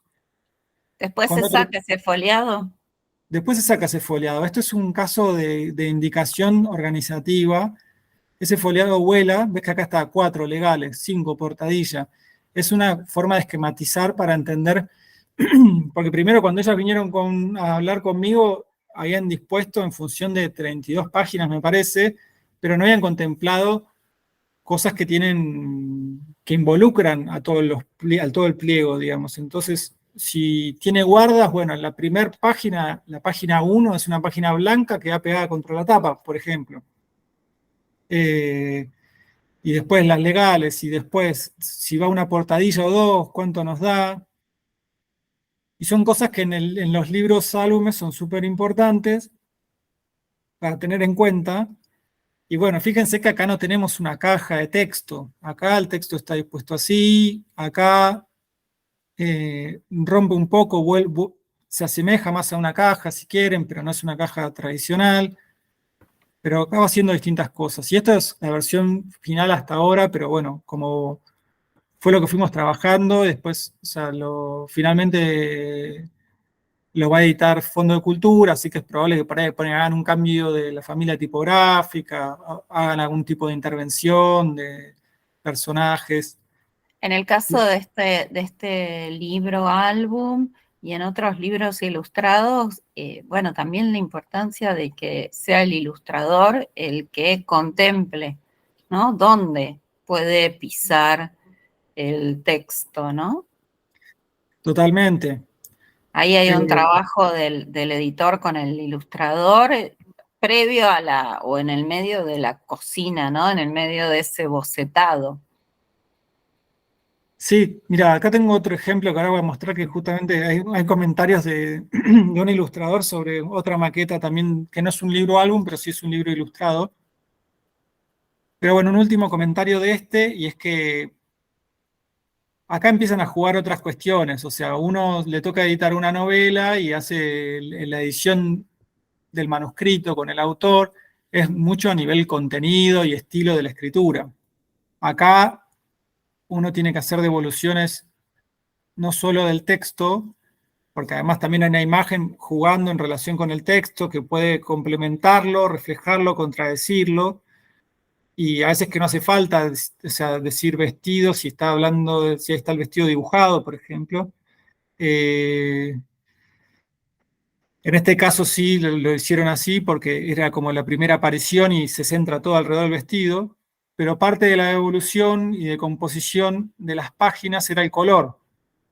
Pues la historia trata de una chica, la que vive en un pueblo, que se le regala a las mujeres al nacer un vestido de bodas y ese vestido es como su destino, que es con quien se van a casar. Y a esta chica lo que le pasa es que le regala, no sé si es el príncipe, que si es el príncipe que le regala el vestido y toda su vida está haciendo dieta, sufriendo porque ella es muy grande y no entra en el vestido, entonces la matan de hambre y la hacen comer cosas que no le gustan. Y bueno, cuestión que el día que conoce una panadería, se enamora de la panadera básicamente, porque tiene un montón de cosas riquísimas y, y no le gustaba la imposición del vestido, ni con quién se tenía que casar, etc.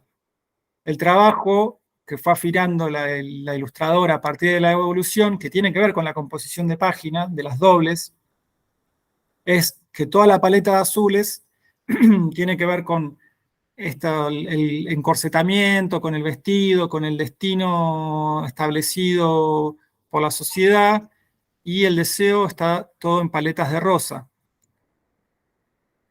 Entonces acá es ella probándose el vestido, y en el vestido está el pueblo, el vestido no le entra, y, y después van a ir viendo que los elementos rosas, que son muy poquitos, van tomando más protagonismo hasta que acá ve, en esta imagen ve a la panadería, a la pastelería, y encuentra todo esto, que es su deseo, su tesoro, y ve a esta otra chica disfrutando a morir de comer tortas, y bueno, y empieza como toda la relación entre ellas dos. Eh, y bueno, la verdad que es una historia muy linda, bastante arriesgada dentro de lo que es infantil, y acá tienen esto que también es una manera de pensar la página, sobre todo en los que son libros ilustrados y libros álbumes, y es muy útil armar este esquema para entender, o sea, qué va antes, qué va después y qué es lo que va pasando, porque así como es importante el pasaje en ritmo, está buenísimo alejarse, hacer una especie de zoom out y ver qué va pasando escena por escena y cómo es el comportamiento de la historia a nivel color, a nivel forma, a nivel diseño, qué pasa con las tipografías, o sea, bueno, acá menos, pero sí te permite ver cómo están dispuestas, pero bueno. Y es es un trabajo útil poner todas las páginas juntas del libro para analizarlo y ver dónde hace falta hacer ajustes para cada doble. Y acá, bueno, ellas pusieron todo el texto junto, pero esto no va en el libro, sino que es, y esto tampoco va en el libro, sino que es parte del trabajo, del proceso, digamos. Y acá por último, este libro de Gato de Hojalata, de Cecilia Blanco y Roberto Cubillas, que en realidad lo traje porque es otro libro ilustrado que edité hace poco, pero justo está el tema este que mencionaba Vale. Acá, el ilustrador dice, se pueden poner los dos paginados, pero creo que funciona mejor calados en blanco. Por los dos paginados habla en las dos páginas. Y acá, bueno, creo que es mejor sin folio, y lo que pasa en este tipo de libros ilustrados es que por ahí acá dejamos los folios, no hay problema, pero en muchos empezás a sacar los folios. Por ejemplo, esta página, porque cae justo sobre la serpiente esta.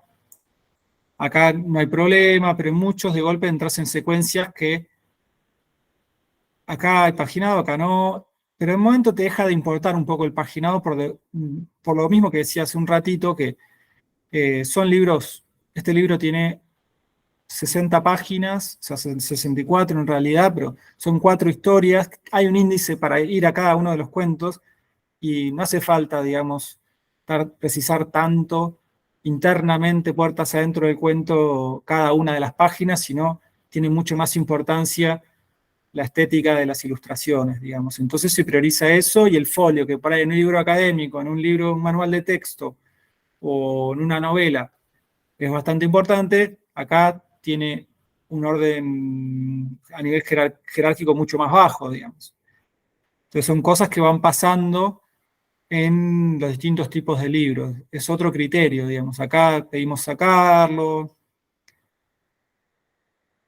Y bueno, y así son otros criterios que van apareciendo que te van pidiendo los mismos libros, porque de golpe te encontrás con un foliado en la cara de un personaje y la verdad que no ayuda para nada. O algo que pasa que no nos pasa en los libros más tradicionales es que, fíjense que acá estamos pensando también en la doble página, que la puesta en página, como les decía, en infantiles, ilustrados, está muy pensada en doble página, y se trata de evitar que caigan imágenes donde cae el lomo, porque por lo general hay un hundimiento de las páginas por donde van cosidas, y entonces muchas veces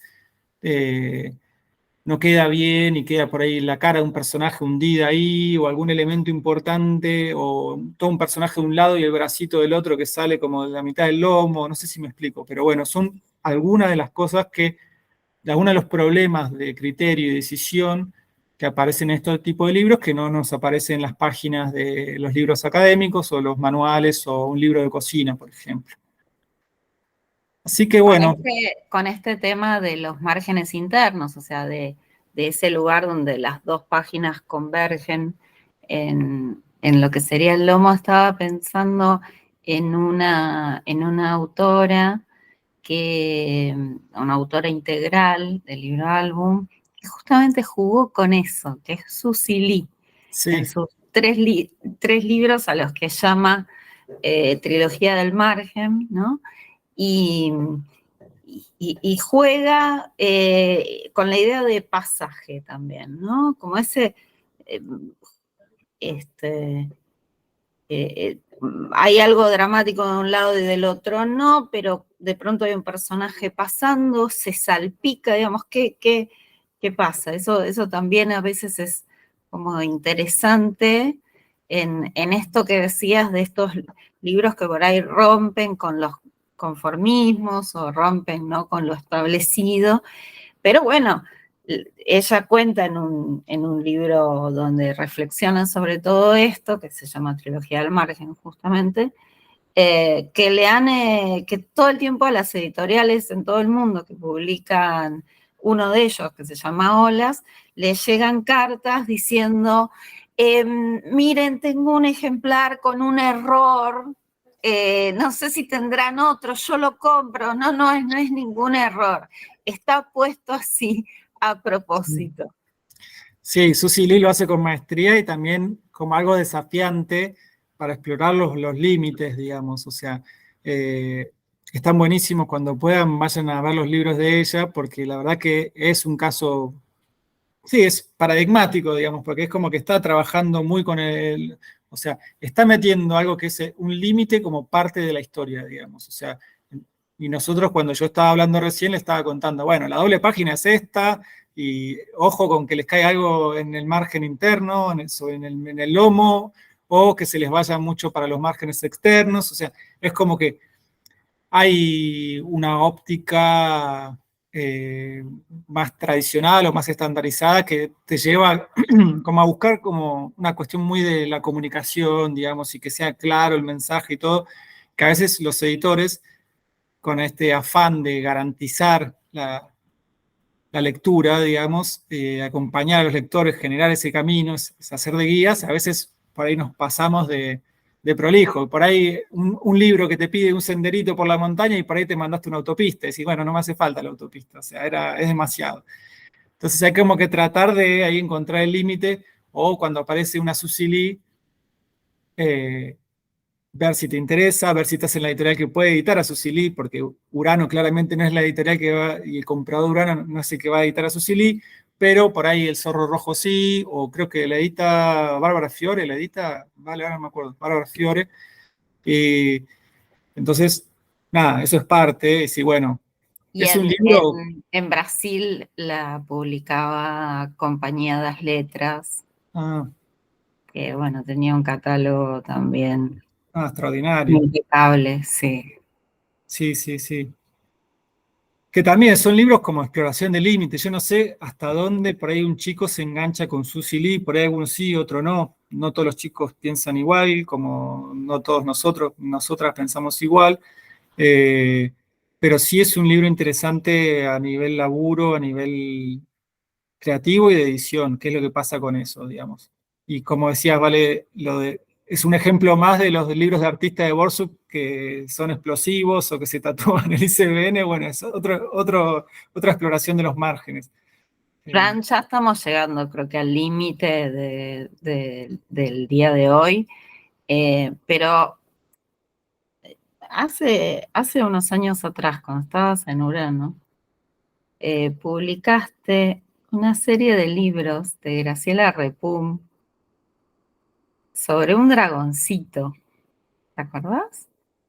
Sí, sí, sí, me acuerdo. Y una de las cosas que a mí siempre me llamaban la atención, en especial de esa colección, que si no me equivoco eran una serie de 5 títulos para primera infancia. Sí, eran cuatro, sí. Ok. Era que tenía como diferentes planos de acción. Había un plano de acción que era el que contaba el texto y se daba como en un primer plano de imagen. Pero luego había muchas otras historias ocurriendo en la misma escena. Y pensaba que si bien eso no necesariamente es de puesta en página, ¿no? Pero pensaba ese tipo de decisiones en cuanto a la complejidad del relato visual también. Bueno, que en algún punto para mí sí es puesta en página eso. Obviamente que ahí entramos como en un gris o en un debate, porque uno dice, bueno, la puesta en página de una novela es cuando se arma la colección, la decide el editor con el diseñador, ponele. Pero en estos casos, en los libros álbum, sobre todo, o libros ilustrados, entra otra lógica y empieza la conversación, se abre, porque no toda la lectura es de izquierda a derecha, de arriba a abajo, o sea, no hay una caja de texto definida, y empieza una conversación con un ilustrador, que por ahí en un libro de historia uno no conversa con el fotógrafo, o sea, va a un banco, busca tal cosa, la pone, sirve, no me sirve, la cambio. Con el ilustrador empieza a contar, y en muchos casos son de autores integrales, en el caso que dice Vale, era una escritora y una ilustradora, que estaban conversando y la ilustradora Eugenia Novati, que es una gran ilustradora de infantil, metía millones de detalles. Entonces estaba la historia superficial o la historia central y había miles de detalles. En una Dragoncito va a comprarle una planta a su novia, y que para mí es una de las dobles favoritas, y está en el vivero y se arma un despelote bárbaro y están todos peleándose porque quieren la suculenta, porque quieren lo otro, y tipo de Dragoncito tiene el problema que no se sabe decidir, entonces todos se van llevando las plantas y él se va quedando sin ninguna, digamos. Y la batalla que arma en ese vivero entre todos los personajes que hay ahí es fantástica, y es una historia que en el texto solamente dice, Dragoncito no sabía decidirse si comprar A o B, no sé, o sea, entre dos plantas, y la verdad que el laburo que se manda ahí la ilustradora es tremendo, y son cosas que, por eso es importante darle libertad a los ilustradores, y también que haya como que fluya mucho en la conversación, y ver si hay algo que no funciona en esa doble, pero en general por ahí somos, no sé, al menos los editores que venimos más del palo de las letras, y no tanto de la ilustración o el diseño, somos un poco más extranjeros por más que tengamos experiencia, entonces también es bueno escuchar a alguien que sabe mucho más que vos, digamos, del tema, y tratar, bueno, de buscar ahí, de encontrar la mejor negociación posible. Pero bueno, para mí es algo muy lindo lo que tienen los infantiles. Yo me acuerdo de haberle hecho leer a mi abuela cuando vivía todavía un libro de Oliver Jeffers, El corazón en la botella, que es tremendo. Les voy a spoilear, pero no importa. Los libros álbum es como la poesía. Uno puede leerla, spoilear, no pasa nada. Bueno, El corazón en la botella básicamente es una niña muy apegada a su padre, que su padre siempre le enseñó de todo y la acompañó un montón. Y bueno, un día el padre que leía las historias en el sillón se muere. Y no te dice que se muere, sino que es toda la historia hasta que de golpe el sillón está vacío.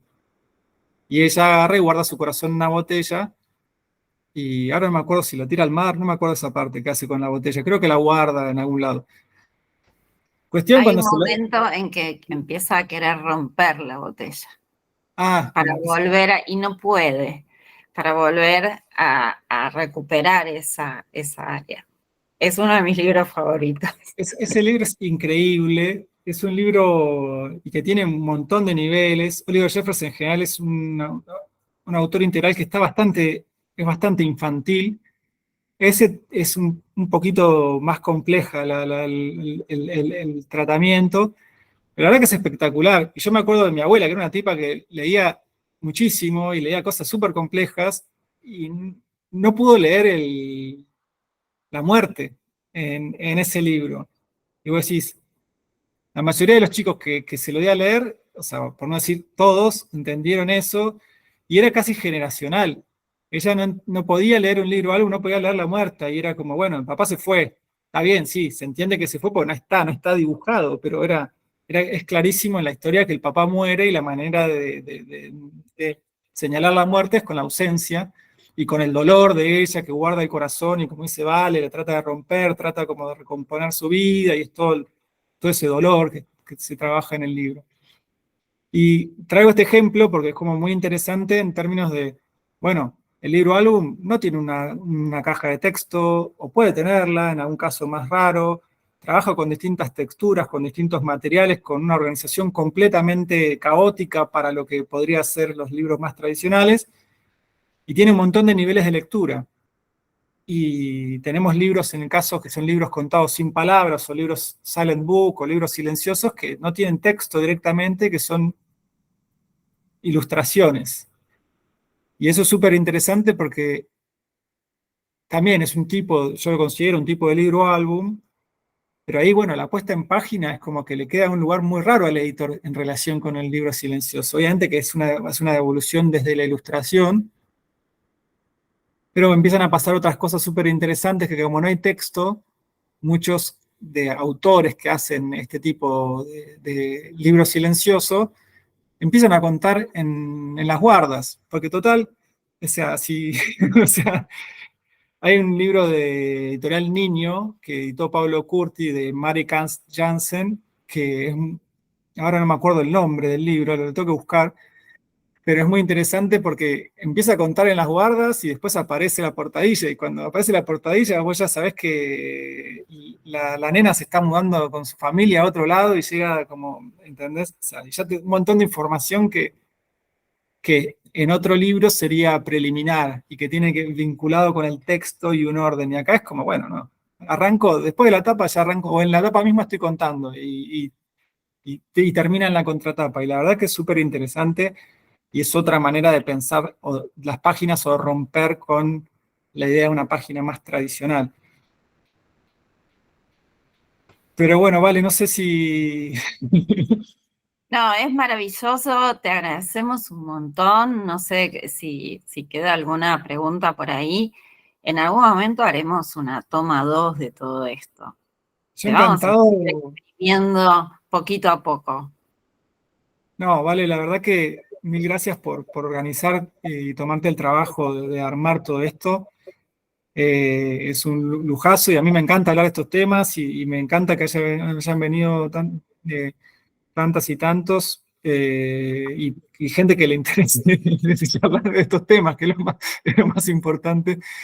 Y nada, bueno, después ya estará a disposición, imagino, me gustaría subirlo para mis alumnos de mi cursada actual.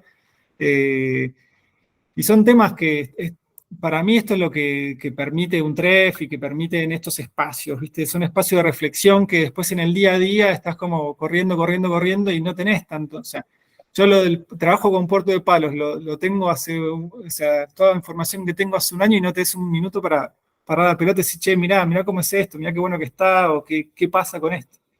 Y estos espacios y estas charlas abiertas sirven un montón para reflexionar sobre el campo y sobre nuestra tarea. Así que mil gracias, ¿vale? Y gracias a todas y todos por participar. Buenísimo, muchísimas gracias. A mí me encanta.